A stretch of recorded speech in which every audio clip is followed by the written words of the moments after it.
જય શ્રી કૃષ્ણ મિત્રો. આજે આપણે સાંભળીશું પુરુષોત્તમ માસ અધ્યાય 23મો, ચિત્રબાહુનું આખ્યાન અને ખાઉધરા દીકરાની કથા. બોલો પુરુષોત્તમ ભગવાન કી જય.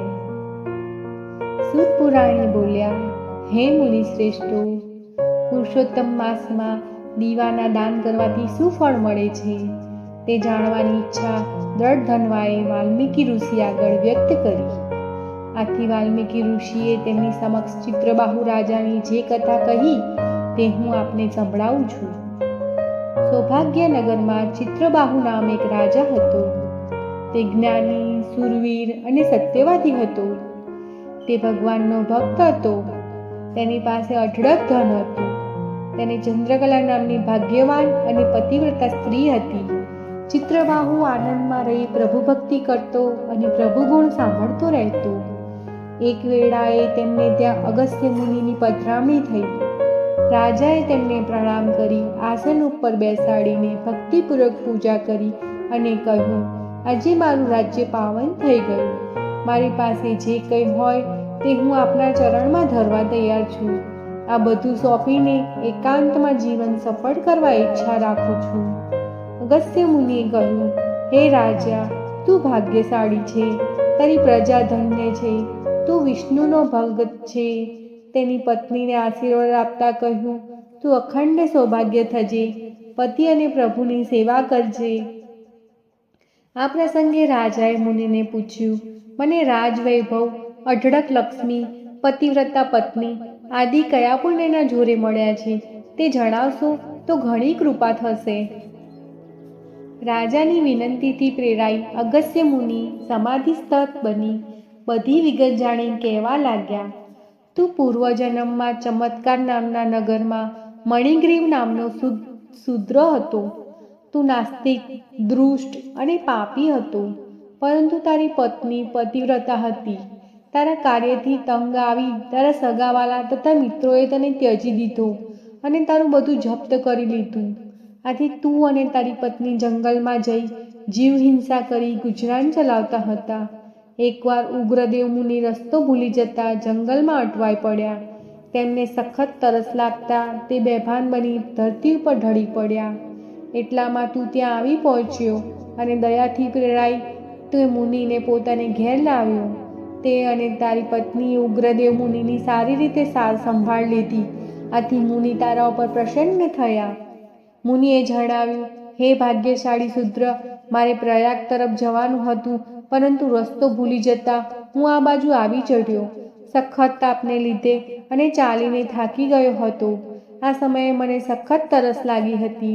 આને લીધે હું બેભાન થઈ જંગલમાં પડ્યો હતો. એવામાં હું તારી નજરે પડ્યો. તને મારી ઉપર દયા આવવાથી મારી સારવાર કરી મને શુદ્ધિમાં લાવ્યો. આમ તે મને જીવનદાન આપ્યું છે. બોલ, હું તને આનો બદલો કેવી રીતે આપું? માટે હું કહું છું કે તારે જે જોઈતું હોય તે મારી પાસે માગ. ઉપરાંત તે આ જંગલમાં કેમ વાસ કર્યો છે અને તારે શું દુઃખ છે તે બધું મને જણાવ. આથી મણિગ્રીએ પોતાનું જીવન વૃત્તાંત ઉગ્રદેવ મુનિને જણાવ્યું. શ્રી બૃહુ નારદીય પુરાણના પુરુષોત્તમ મહાત્મ્યનું ચિત્રબાહુનું આખ્યાન નામનો 23મો અધ્યાય સંપૂર્ણ.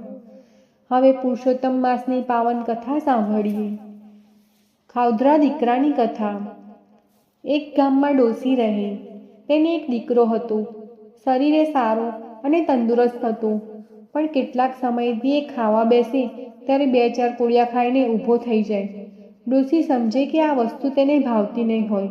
તેમ જાણી તે અવનવી વાનગીઓ બનાવતી, પણ પરિણામ શૂન્ય આવતું. કોઈ પણ વાનગી હોય પણ 2-4 કોળિયા ખાધા પછી ભાણા પરથી ઊભો થઈ જતો.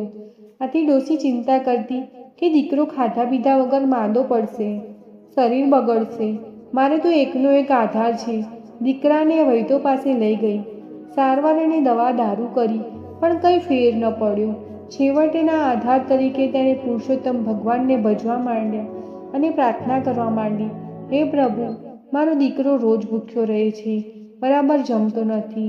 તે બરાબર ખાતો હોય તેમ કરો, તેની ભૂખ ઉગાડો. પ્રભુએ ડોસીની પ્રાર્થના સાંભળી અને ડોસીનો દીકરો ખાવા લાગ્યો. ખાવા તો લાગ્યો, પણ તે એટલું બધું ખાય કે જેટલું રાંધ્યું હોય તે પણ ઓછું પડે.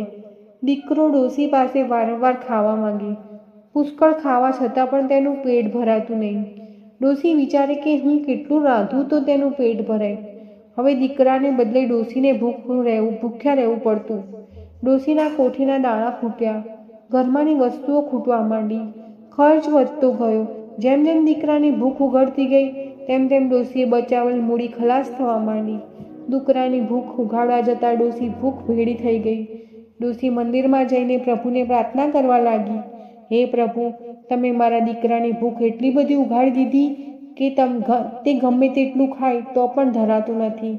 માટે એવી દયા કરો કે દીકરો માફકસર ખાતો થાય. હવે ઘરમાં કાંઈ છે નહીં. મંદિરના પૂજારીએ ડોસીની પ્રાર્થના સાંભળી. તે સમજુ હતો. તેણે ડોસીને સલાહ આપી. ડોસીમાં, કાલથી પુરુષોત્તમ માસ શરૂ થાય છે. તમે તો વ્રત કરો છો, પણ તમે તમારા દીકરાને ભગવાન પુરુષોત્તમનું વ્રત કરવા દબાણ કરો. બંને દરરોજ એકટાણું કરજો. ભગવાન દયાળુ છે, તે તમારું દુઃખ દૂર કરશે. દીકરો માપસરનું ખાતો થઈ જશે. ડોશીએ પુરુષોત્તમ માસનું વ્રત ચાલુ કર્યું. દીકરાને પણ ઘણું સમજાવ્યું, પટાવી વ્રત કરાવ્યું. મા દીકરો વહેલી સવારે નદીએ સ્નાન કરવા જાય છે. ત્યાં કાંઠા ગોરમાનું પૂજન કરે છે, કથા વાર્તા સાંભળે છે. આમ થતાં દીકરાની જડબુદ્ધિમાં ચેતન આવતું ગયું. તેને સારા ખોટાનું ભાન થવા લાગ્યું અને ખોરાક પણ માફકસરનો થઈ ગયો. આથી ડોશીને અનહદ આનંદ થયો. વ્રત પૂર્ણ થતાં ડોશીએ ઉજવણું કર્યું. બ્રાહ્મણોને જમાડ્યા. તેમણે દક્ષિણા આપી. પુરુષોત્તમ તણા વ્રતનો મહિમા અપરંપાર. શોક સંતાપ દૂર રહે, સુખ મળે સંસાર. બોલો પુરુષોત્તમ ભગવાન કી જય.